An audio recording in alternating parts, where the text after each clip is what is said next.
I'm here with Jody Dunn, Director of Bands here at Crestview High School. Um, Congratulations, first of all, Jody, on your being inducted into the FBA Hall of Fame this fall. Thank you. Excited for you. So let's talk about your band director journey. What got you into this career?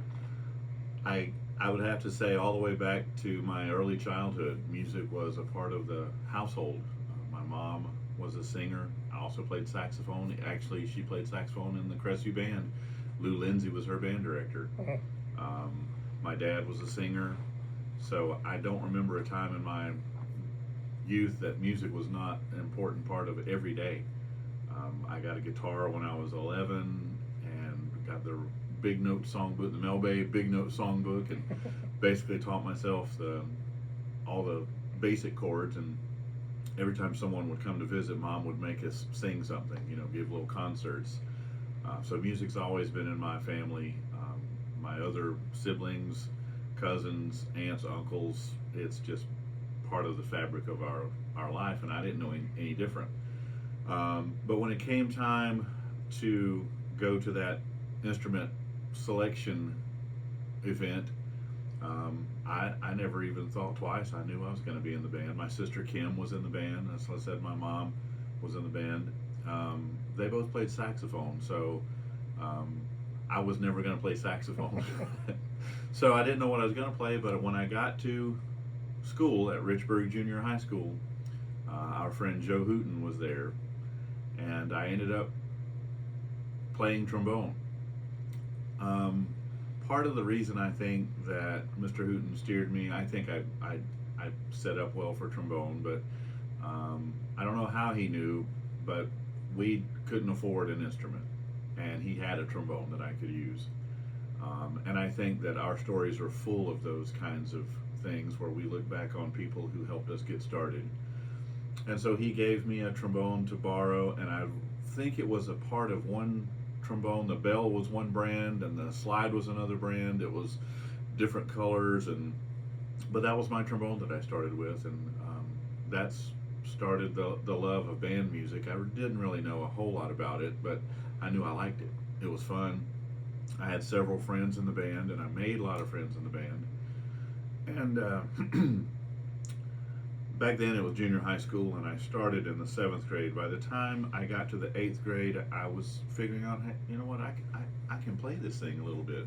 And I picked up a baritone, and I started relating the slide positions to finger positions. And so I played a trombone solo and a baritone solo my 8th grade year, and I just loved playing my horn. I made All-State in the 9th grade.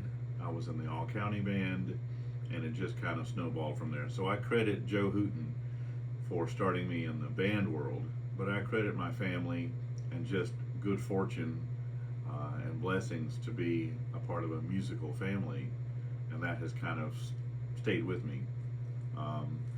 Mr. Hooten, and I mentioned this at his Hall of Fame ceremony, he went on to, when I made All-State, he decided, we need to get this kid a better horn.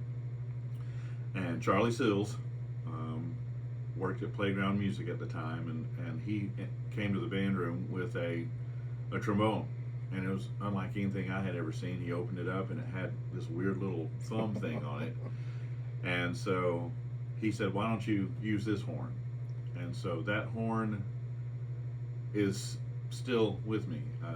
My son Joseph has it now, and it got me through high school. I made All-State again on that horn. I played it at college until I switched to bass trombone.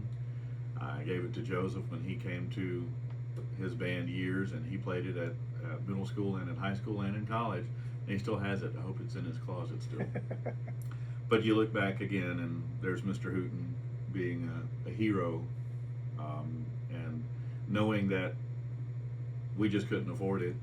And I know I'm not the only one that has been the beneficiary of a benevolent band director. And we have partners like Playground Music, for example, who have that Links project now, where they find instruments for kids who need them. And so I've been blessed to have those people in my life to help me along this journey.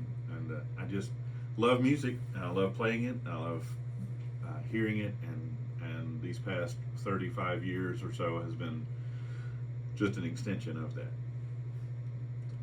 Cool. So what got you interested into music education? Well, when I was in the 6th grade, back up a little bit, my friend and I were going to be marine biologists, oceanographers. Yeah. I don't know what started that. I grew up on the beach. You know, we all around here, we go to the beach all the time, and I remember going with my mama and my aunt and uncle and mom and dad. We'd go. So I love the ocean. But my friend Dean and I decided we're going to be oceanographers. And I wrote to Woods Hole Institute and all the places, and they sent me stacks of information. And Dean and I we were going to be oceanographers.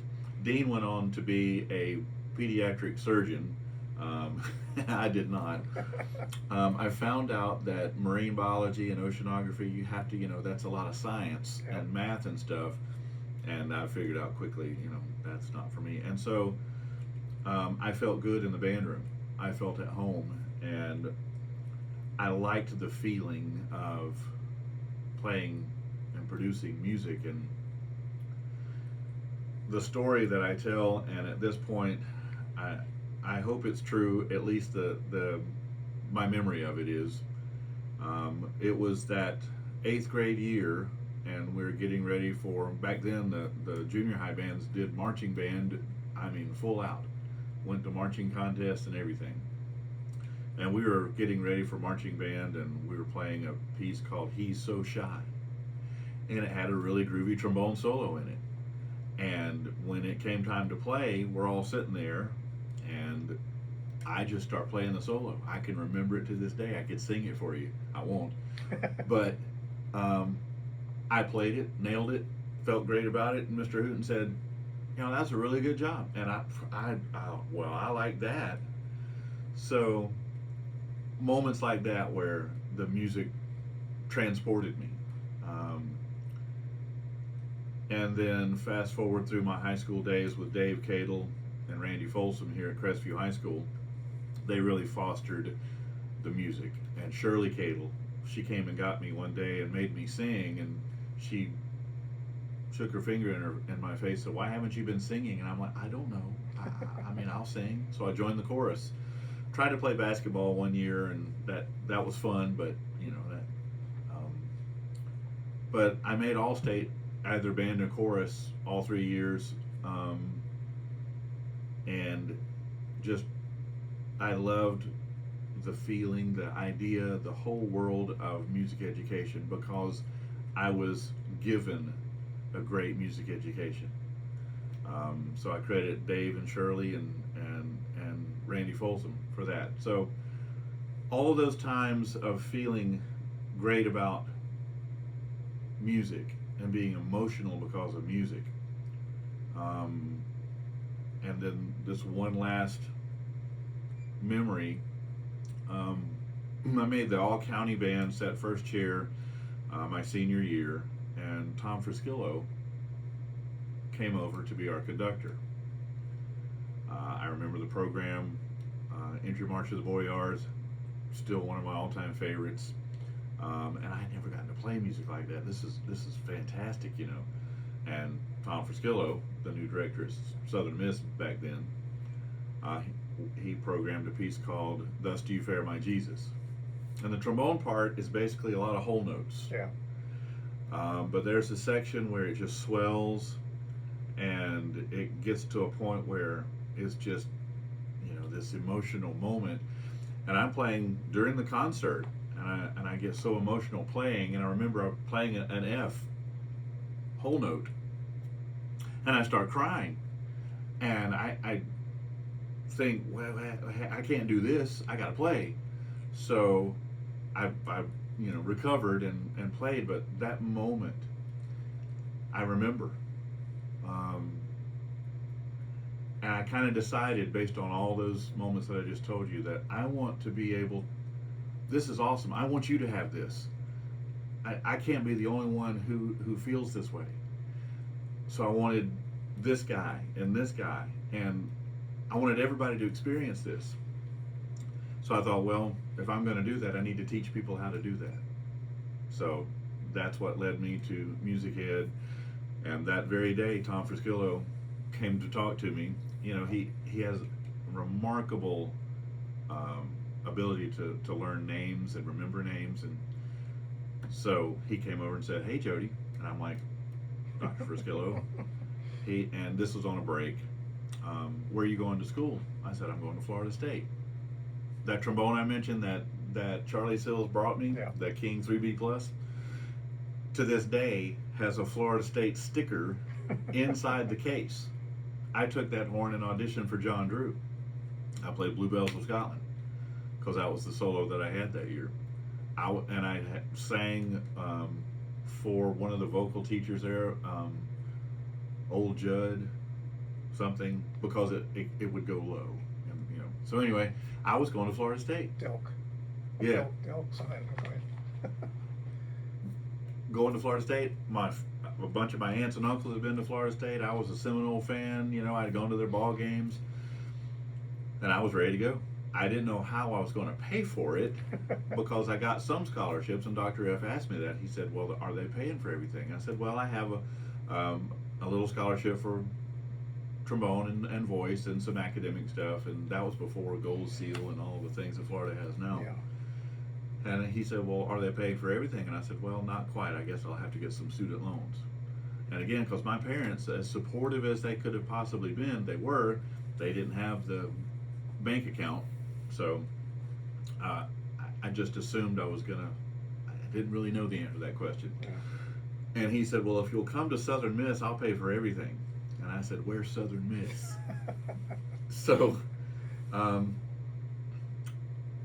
there are things that I look back on these last nearly 40 years and I see God's hand. I see where he wanted me to go. I see where he wanted me not to go. Yeah. And all glory to him for me being here to do what I get to do every day. So I wanted to do music education so that I could reach other children so they could experience what I did. And those stories have been with me, you know, my whole life since then. So I hope that I've been able to do that, and even just a little bit, if I could provide that to my students, then I would have done what I wanted to do. Absolutely. So tell me a little bit about your journey from once you got out of Southern Miss back to your alma mater.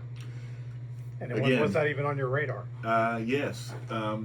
And I've told this, again, this is in my head, that moment in the seventh grade, Joe and J.C. Connor, our dear friend, picked me, and again, my friend Dean Mason, Dr. Dean Mason, we were going to be marine biology. He was also in the band. When we were in seventh graders didn't march, but Joe and JC picked us two boys because I was always in the band room, even from early days. I don't remember hardly any other classes. Maybe I missed a few, but Joe and JC asked Dean and I to be the guard managers. And that year, JC was a carpenter, right. Just an amazing, talking about a Renaissance man. Anyway, he had built, we called them 4 flags. They were crossed flags with red and blue alternating flags on each. And so Dean and I had to stand in the back of the field holding these things at the appropriate time while the color guard came and just got them from us. That was part of our job. We also had to put out the parachute, because at one point in the show we ran the parachute and it was in a snare case. There's another story that but we took it out there and they came, and you know how they do in PE where they open the parachute and they make the ball? Well, they did that and the band disappeared, and they came out. You know, it was really cool. But Dean and I were the guys, little boys running out there, doing all that stuff. One day at Niceville, we were playing Lewis Junior High at Niceville High School, and I don't know whose fault it was, but someone didn't take the latch off of the snare case to get the parachute out, and so the parachute did not come out. So you know what we had to do? Joe made us stay after the game and do the whole show again. We were probably getting ready to go to district or something. Those were back in the days of junior high bands going to district and having to go through inspection. Oh, yeah. Yeah. So, why was I telling that story? Those are the journey after college. So, back in those days in Richbourg, I decided that I wanted to be a band director, but I specifically wanted to be the band director here at Crestview High School. I just kind of had that thought. I wanted to sit in that office over there when the offices were on the other side. I wanted to be in that where Mr. Folsom was, and I wanted to do what Mr. Cadle does and Mr. Hooten. I actually had the thought that when I looked at Joe Hooten one day, and I wanted to be him. Yeah. I wanted to do what he's doing. And I thought, how awesome that he gets to do this. How awesome that Randy gets to write this drill and arrange this music, and how awesome that Dave gets to do all. So I was envious of them, but they were my models. And so, yes, even in college, I had the idea that I wanted to come back here. But again, God had other plans.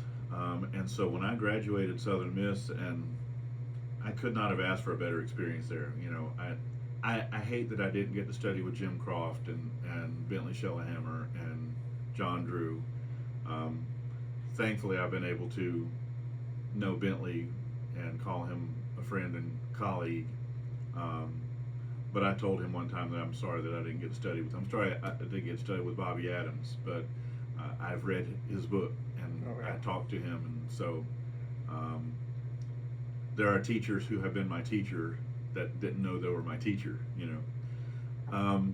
So after Southern Miss, after that great experience I had there, as all college kids do, I started applying for gigs, and there were a few that came up, and I always went to Joe and Dave.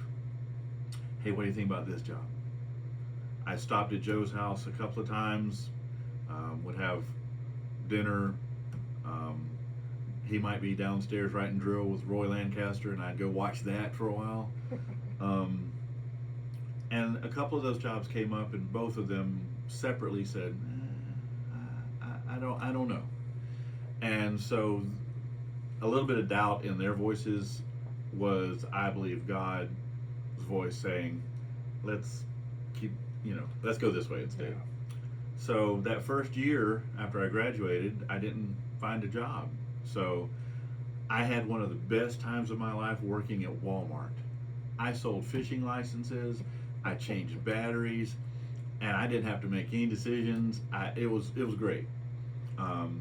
Didn't pay very well, and then Dave, of course, included me on his staff, and I wrote drill, and I taught color guard, and I was a PE coach, substitute teacher, but I got called for PE a lot, to a point where they all called me Coach Dunn, which I thought was kind of cool. But then a job opening came at, a friend of mine took a job over in Louisiana, and he called me and said, hey, there's another gig open 10 miles up the road. And so I called that principal and told him who I was, and I said, well, I've looked at the map, it's about a 10-hour drive from here to there. He said, if you'll come over here, I'll make it worth your while. So he hired me, and that year I was the band director, the music teacher, everything from K through 12. Yeah. And it was quite an experience. Great kids that worked really hard. They did well. But about sometime in the early spring, I got a call from Wayne Ansley, who was the principal here. And I had worked for Mr. Ansley as a substitute. He knew who I was, kind of got my foot in the door, as they say. And he basically said, how would you like to come back home? He said, we've got a new superintendent who wants to do a couple of new things. And so he had created a class called Dropout Prevention. And he said it was not a full-time position, but it would develop. And I said, absolutely. So I came home and taught dropout prevention to about a dozen just really cool kids. They had not done well for whatever reason, but they were great kids. And we had a good year. I read to them. I brought them one of my own checks with everything, blacked out on it, and taught them how to write a check. I brought them a water bill, showed them how to pay their bills, and I got them jobs and got them through high school. They did a great job and did a lot for me, teaching me how to be there for somebody, because that's all they needed. It wasn't me, it was somebody, and that's a huge thing I think that we provide as teachers. But then that next year, a position opened at Richbourg Middle School, and it was the assistant band and chorus teacher. So my interview for that job was I had to play at someone's retirement. I played my trombone, and Hank Phillips went with me and played keyboards, and we played Misty and whatever else we could find out of a fake book. And that was kind of my interview to be the assistant director at Richbourg with David Mayfield and Keitha Bledsoe. And I remember that first day, the kids were coming into school, and I'm thinking, I don't know what I'm doing at all. But thankfully, I had Dave and Keitha there, and master teachers and veteran teachers, and I looked around, and I got to grow up in the best music place, best band place, and it's just grace of God, that I got to be here, that I got to be in Joe's band and Dave and Randy's band, and I grew up around guys like you, and I sat in, when I finally, let me finish that story. I was the assistant director there for 3 years, and then the assistant director here at Crestview opened up, and Dave called me and said, hey, you want to come over? And so I was Dave's assistant for 10 years. So all along that way, and then when he retired, I just moved next door. So I've been here 32 years total. And getting here through all of those other avenues, there's no way I could have made it here without the guidance of all the people that I mentioned. But I see that as God's hand moving the chess pieces around the way they should be. But I got to grow up, and when I here as a band director, I sat in our FBA meetings I looked around the room, there's Ernest Hebson, there's Wayne Whitman, there's Jim Dodd. And if you look at our Hall of Fame, there they are. Yeah. I just by the grace of God, I get to be here with all these people and listen to them teach and watch them work, and I got a free education just by being here with those legends, and boy, did I learn. I can't explain it any other way how I got here. Yeah, I wanted to be the band director here, and I wanted to be that early, but it wouldn't have happened if it had been just me. Yeah. So that's how that all happened. We've been friends for a long time. Yes. And I know that your family and your faith are both extremely important to you. Yes. And the culture that you have added to and created here at Crestview High School is evident of that. Is there a favorite memory other than having all 4 of your kids go through this program? Is there a favorite memory that you have? Well, that's going to be number one. This getting to go to school with your kids, Oh yeah. There's nothing better. But favorite memories will always center around musical moments of performing in the band here and in the musicals that we used to do with Shirley. Those were big moments. Learning how to perform, learning how to be a reliable teammate, band member, playing the solos on the marching field, being the drum major at Crestview High School, singing the alma mater at graduation, it all centers around the music, and it all centers around my memories of my friends and my directors. I mean,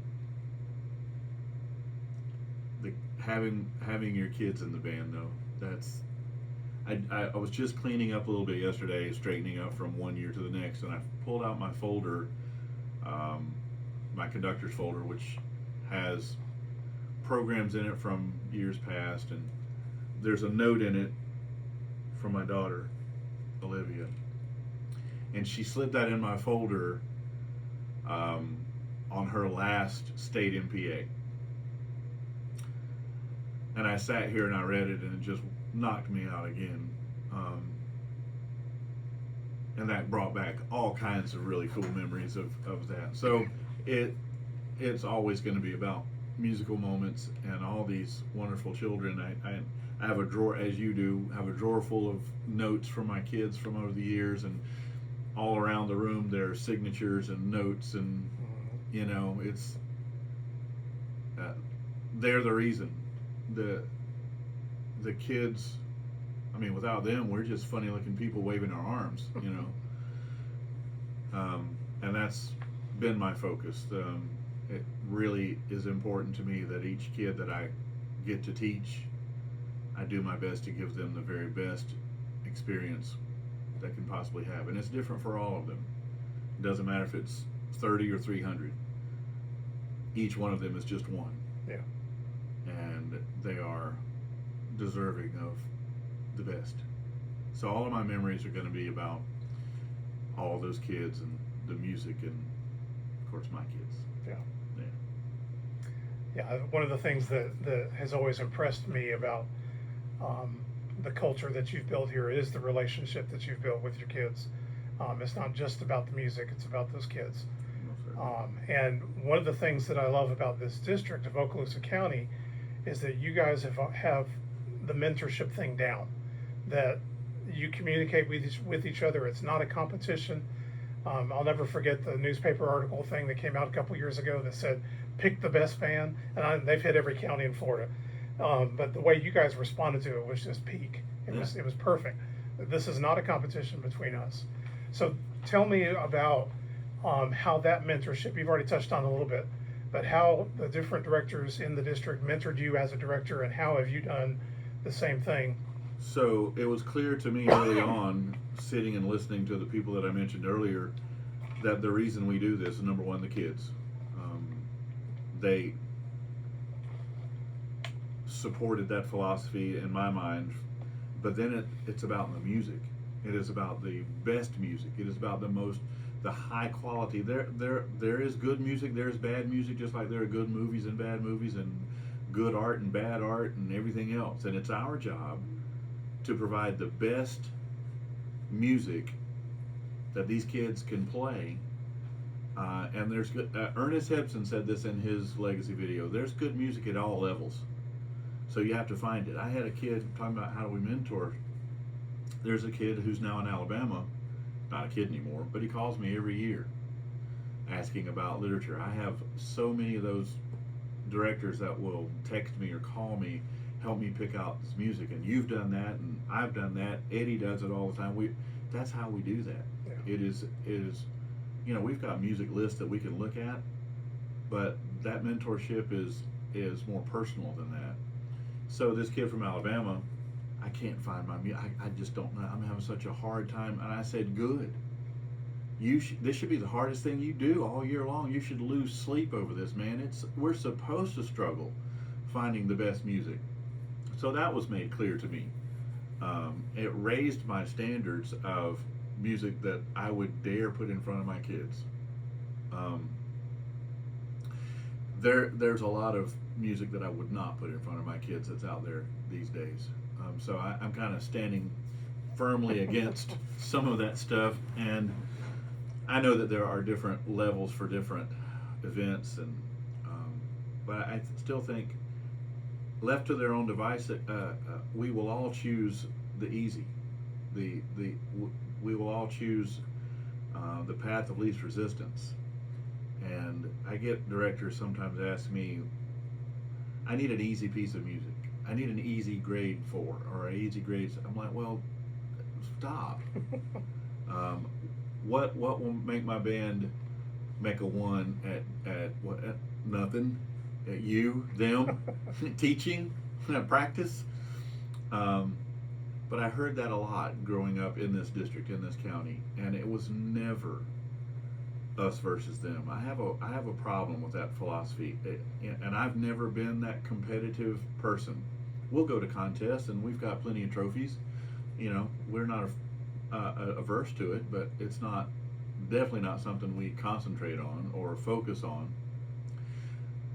I never have felt like a coach, the competitive type of, let's win kind of philosophy.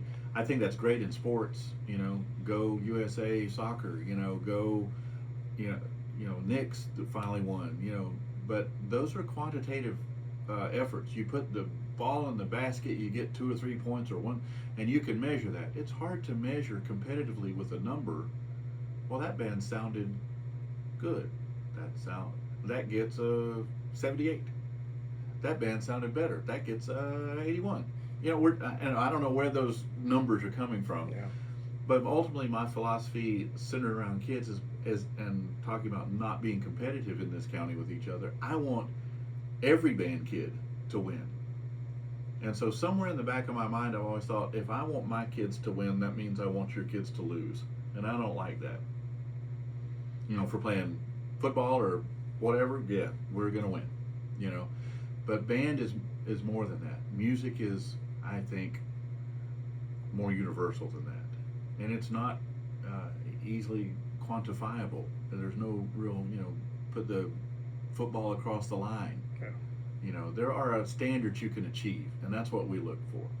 We're looking for the highest quality performances, and we can measure that with our expert opinions, the adjudicated opinions. But they're all still opinions, and but we use the standards, and I think that's where I fall. I think that's where we all need to be with music as the media. And I saw that growing up. I saw, some of the best bands, marching bands that I've ever seen were right here in this county. And certainly some of the best concert bands I've ever heard were right here, and I got to witness it. And that has, been my library of reference points, just being right here. And so when I talk to other directors, I encourage them to use the music to reach their children. And that's what I was taught. That's what I experienced. And we all pull for each other. We cheer for each other. As band kids everywhere do. If you see bands at an event, they're going past each other, giving each other high fives and cheering for each other. And that's, what if we all did that? What if we all cheered for one another? I think that's a much better way to be. And that's what I saw here my whole career. Agreed. That's a great culture. Is there something over your teaching career that maybe you struggled with that you might have some advice for younger directors? How do I deal with this? Time management, prioritizing. Band can be a lot, and we have to be careful that we are judicious with the time that we ask our kids and families to spend on band. And can it be expensive? We have to be careful with that. We have to be sensitive to all the needs. It would be great if we pass out the calendar and everybody marks off all those dates, and no doubt we're going to be there. Boom, that's the way it goes. But there are so many variables these days. Kids are so busy. They have jobs. They have, believe it or not, other classes. So being sensitive to all of that. I struggled with personal time management. I remember being outside in the shed writing drill until 3 o'clock in the morning, and next thing I know, I missed something that I should not have missed. Being gone for whatever reason, for this band thing or that band thing, careful with that. And I think Eddie said this in his legacy. I'm not the one to talk to about balancing. But in my later years, I have tried to be more cognizant of letting it stay here in the office, but it's really hard to do, especially when you've got your cell phone and they can get a hold of you pretty much anytime.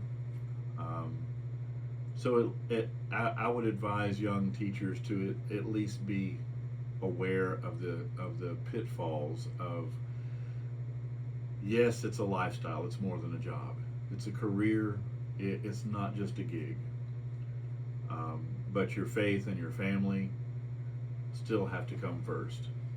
And again, I can say that having been not very good at that. So I think that's what I've struggled with. I really haven't struggled with the actual job, just been blessed to be supported at every level by great administration, both at the district level and at the building level, great parents. I have just had the absolute best possible experience with all of those things. So, and now, if I've ever done anything smart in my whole life or my career, it's to hire Sean Dyke and Kim Whaley.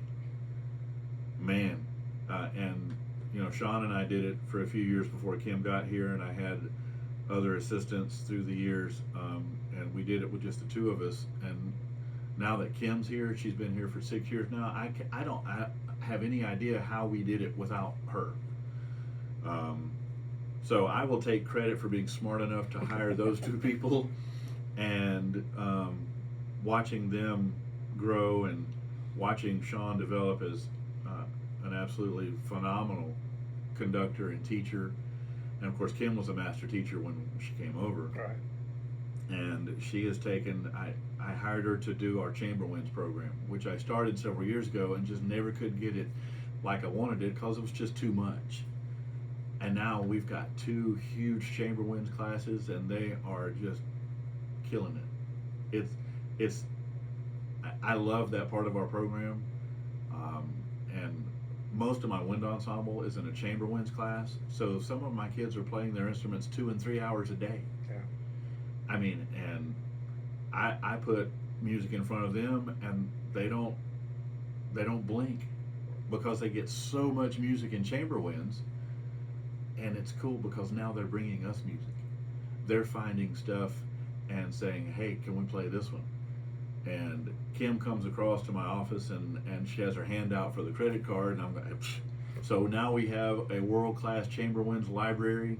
We've added, I say we, she has added so many tunes to the solo and ensemble list. And so I have been unchallenged for the most part as far as the actual job goes.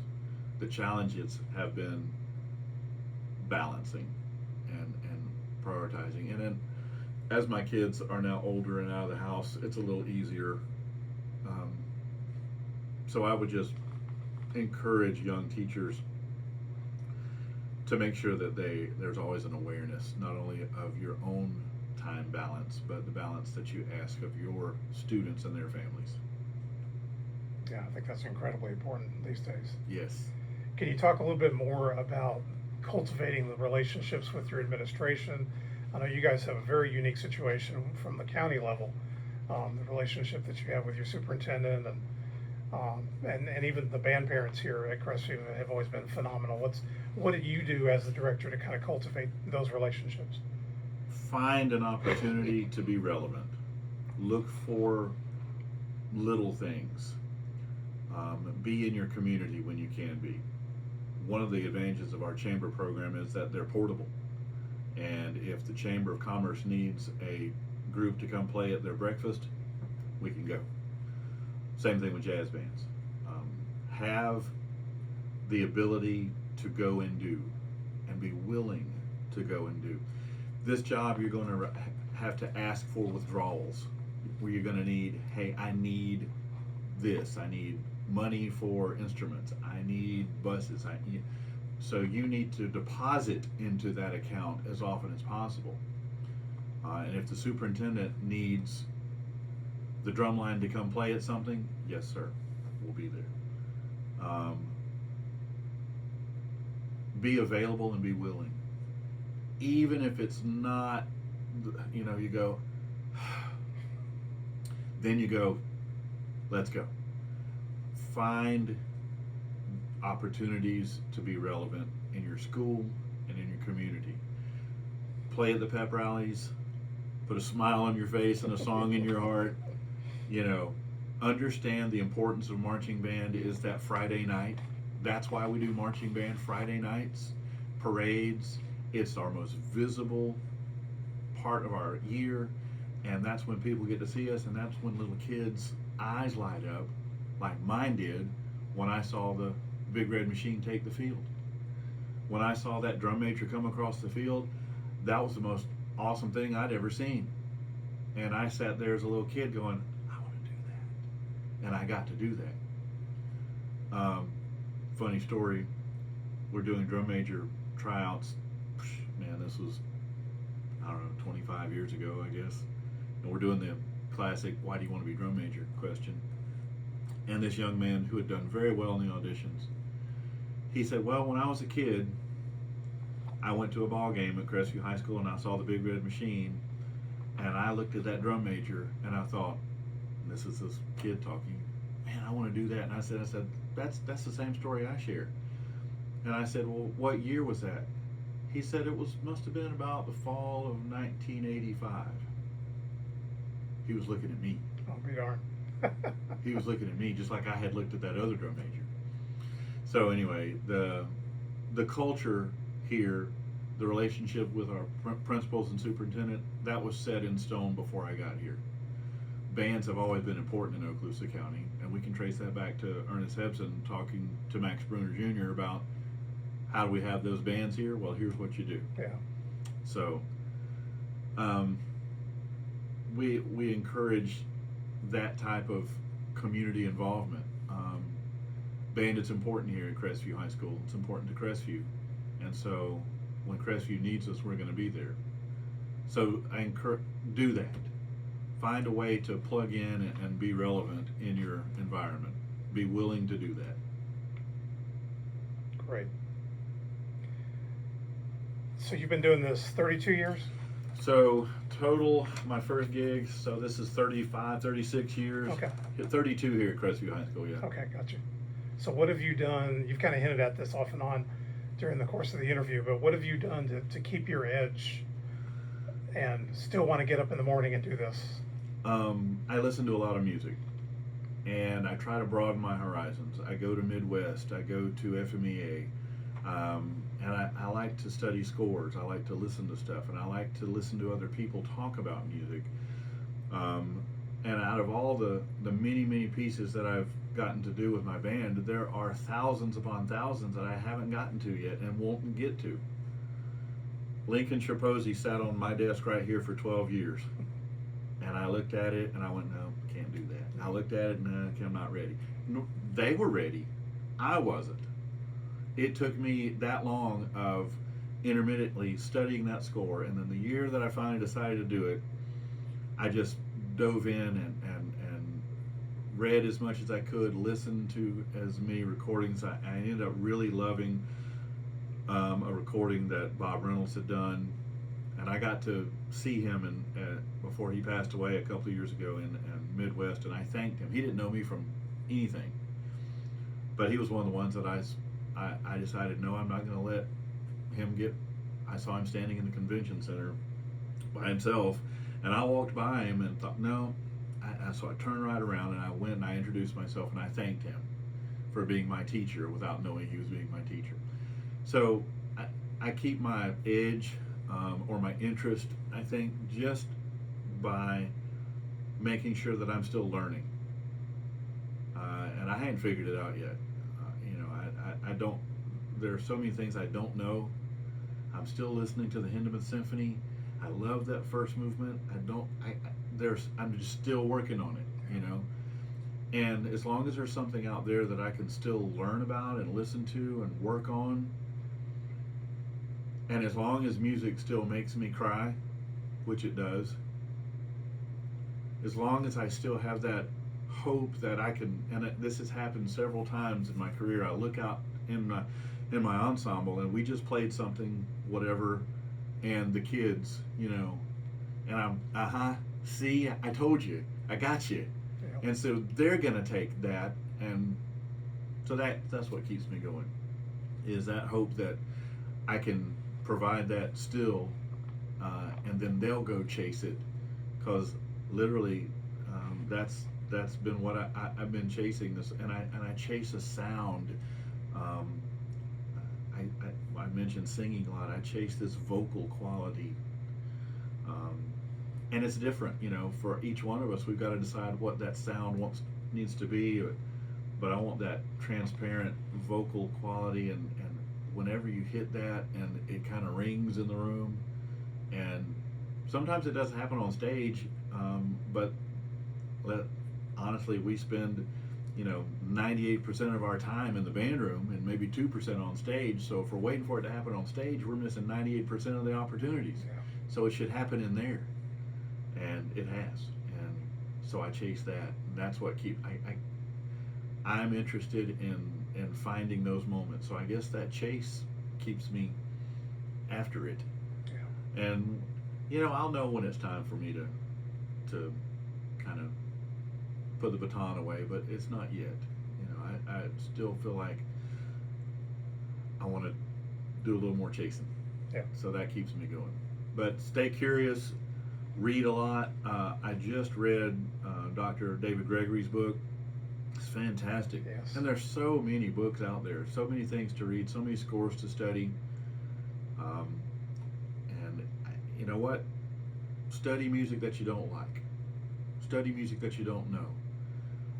Listen to orchestras, listen to choirs, listen to all kinds of stuff. Go hear live performances of anything. Experience that raw, organic, live music production, because that's what we do. We're not recording artists. We are live performing, and sometimes they're not perfect, and that's okay. But be a student of music, be a student of art, read about it, and understand how the music of this era was like it was because of what else was going on. And man, there's so much I don't know. So I try to chip away at that every day. Learn a little bit more every day. I guess that's the edge that I find. One of the things that I've loved as an adjudicator and just a listener of your bands and your program is the communication between conductor and ensemble, and when those moments are going really well because of your body language, because of their body language, the way they're performing, and I've always admired that. Only a handful of programs have ever impressed me that much, and I've really enjoyed watching you even at Hall of Fame this past year, watching that communication. And when you're as a conductor, and this is something that has been I've been learning, and I've said this a lot, as a conductor, as a teacher, it's the same thing as being a parent. Through our instruction, as time goes on, we want them to need us less and less. Mm-hmm. So by the time we get on stage at an MPA or something, if we've done all the work that we needed to do ahead of that, they need me just for a start and a stop and a smile and an eyes and a tear and a breath. They don't need you to be a human metronome up there. They need you to trust them, and they need to see you trusting them, and you need to support what they're doing and give them license to do that. One of the big things that I try to teach is I want to hear from you. Tell me what you think about this music. And I say the only thing that you are not allowed to do is no thing. Do something. Never be boring. Do something. If it's the wrong thing, we'll try something else. Now that's all guided through instruction, but it's encouraged, and I want them to be okay with being emotive. I want them to be okay with expressing their ideas, because I want them to do that when they leave and go out in the world. I want them to be okay with being who they are.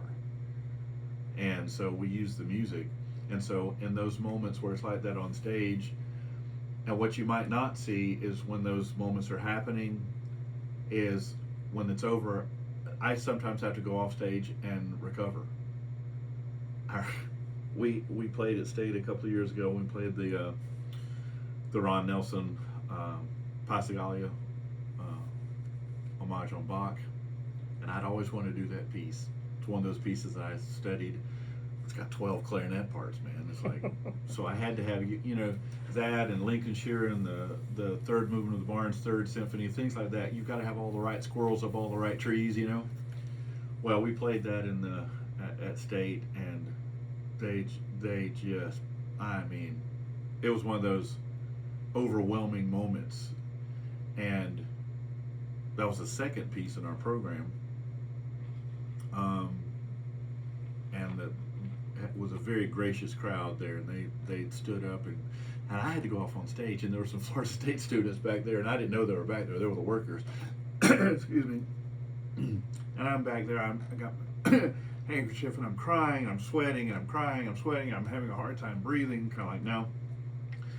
And then I look up, and there's these Florida State kids going, you know, wondering if I'm okay. Right.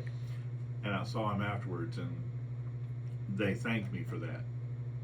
Thank you for letting us see, you know, that's what it's about. Yeah. It's about those kids on that stage doing incredible things, because kids are amazing. They will do absolutely anything. They will rise or fall to the level of expectation that is consistently presented to them. And I want them to believe that they can. And I often tell them before the event, stay in it, don't miss it. Soak it up. Then after the, after the event, look what you can do. Don't you ever let anybody tell you that you can't. Because you can. Because you just did. Yep. And that's not meant for that moment. That's meant for that college audition, that job interview, that math test, whatever obstacle they have to meet, they need to know they can do it. And that's what this is all about. This is, you know, making them believe that they are special. Because they are. Awesome. Well, as we wrap up, anything that maybe we didn't cover that you want to share? Or? Boy, I don't know. There are stories that shouldn't be told. Oh, yeah. I have been blessed as I thought about this interview, and it's surreal to me because I'm still that squirty little 7th grade boy back there holding the flags. You know, I'm from here. I grew up riding around the dirt roads here. My family is from here. And I remember sitting right after graduation, I'm sitting in a restaurant thinking, and I was looking around at all the people, seeing all the cars go by, and I thought, why do they get to live here and I don't? Why do they get to be here and I don't? And so I just, you know, have constantly prayed about that and thought, you know, well, I want to come back here. And, you know, you hear the kind of cliche, want to give back, but, I mean, it's true. I owe so much because I've been given so much. And I didn't really necessarily even ask for it, but people recognized the need and they gave without being asked. And my stories are all based on them. They all come from them. And of course, watching my kids go through the program and being on stage with my students, with my kids, my personal child sitting next to me at Carnegie Hall. and watching my child march in the Rose Parade and listening to my child play Lincolnshire Posy. Here's the thing, and you've done this, you know. I still have a hard time wrapping my mind around being in the Hall of Fame. And when Eddie announced that back in January, I know, you know, Yep. I couldn't hear for a while. There was this strange buzz around I really didn't know where I was for a little bit. I was just, it's stunning now, even if I remember it. But one of the things, more difficult things, was picking the program. I mean, you mean I get to pick whatever I want to play, and Stetson's gonna play it? I mean, come on. So I thought about that a long time, and then I thought about, what did my kids play? So I got on the FBA website and went to my past literature, and I wrote down all of the music that we had played while my kids, my personal kids, were in the band with me. I wrote down all those tunes. There were some that were there together, Elizabeth and Olivia, Elizabeth and Joseph. And so all the pieces on my Hall of Fame program are pieces that I did when my kids were in the band. Awesome. And I can't imagine a cooler tribute to this program than being able to say that. Because this program was great long time before I got here. You go all the way back to, you know, Romulus Thompson. Yeah. I mean, a legendary Florida band director whose picture is hanging in a few band rooms throughout the state. And of course, Lou Lindsay, who still resonates here in Crestview. My mom and my sister Kim, they were both in his band. And then of course Dave Cadle, one of the best musicians I've ever known, and Randy Folsom. You know, and those people that I have in my background, and when Dave retired and I took over, my job was to be a good steward of what has been established already. And I hope that I've done that, and I hope that I've pushed it, and I hope that I've expanded and created what was already great, a program that is complete and has a wide scope and has something for every member of the group.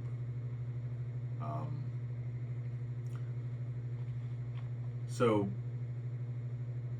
I hope that anybody who's listening to this, and the young teachers, people who are thinking about this, will hear that it's all about the students. It's all about the music. And so when I see young teachers, I ask them, why do you want to be a band director? And if they don't say the word kid pretty quickly, then they need to be redirected. They might not be wrong, a lot of times they just don't know, but they've got to say kid, they've got to say student, they've got to say, and then the next couple of words has to be music. But if you don't love children, then this ain't for you. If you don't want them to experience what you experienced, because that's probably why we all get in the music ed business, because we experience something great as a student ourselves. Yep. So I wonder this, what do you want your kids to say about being in your program? What a shame it would be if we were responsible for someone not loving music. That scares me. Yeah. And then the Louis Pasteur quote kind of bounces around in my head all the time, and especially when I get tired or frustrated or whatever, or, you know, he said something like, whenever I approach a child, and he uses the word he, but it means everything, he inspires in me two sentiments. tenderness for what he is, and respect for what he may become. I love that quote.